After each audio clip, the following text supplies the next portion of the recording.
शिक्षक सेम आहेत, पाठ्यपुस्तक सगळ्यांच्या करता सारखंच आहे, प्रश्नपत्रिका सारख्या आहेत, कुठलाही भेदभाव नाही आहे. आणि हा प्रश्न मी आजपर्यंत हजारो प्रोग्राम मध्ये विचारला, मुंबईमध्ये, महाराष्ट्रामध्ये, भारतामध्ये, भारताच्या बाहेर.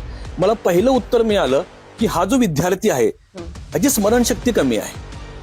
आणि हा मुद्दा मला खोडून काढायचा असतो नेहमी, आजही काढायला आवडेल की ह्या विद्यार्थी स्मरणशक्ती कमी नाही आहे.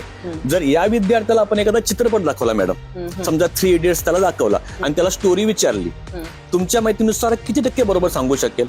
99% जाऊ दे, 80-90% तरी नक्की सांगेल. बट याने तो चित्रपट 10 वेळा बघितला का?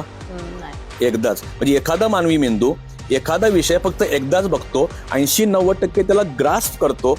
आपण म्हणू कसं शकतो की त्याची ग्रास्पिंग पॉवर कमी आहे. बट त्याला आज विचारा तुम्हाला सांगेल, 10 दिवसांनी विचारा सांगेल, 1 वर्षांनी विचारा सांगेल. म्हणजे एकदा बघितलेला विषय वर्षानुवर्षे स्मरणशक्तीमध्ये साठवून ठेवणं, त्याला इंग्रजीमध्ये रिटेन्शन पॉवर म्हणतात, ही पण चांगली आहे. म्हणजे विद्यार्थ्याची मेमरी वीक नाही आहे, फक्त तो अभ्यासामध्ये त्याला वापरत नाही आहे.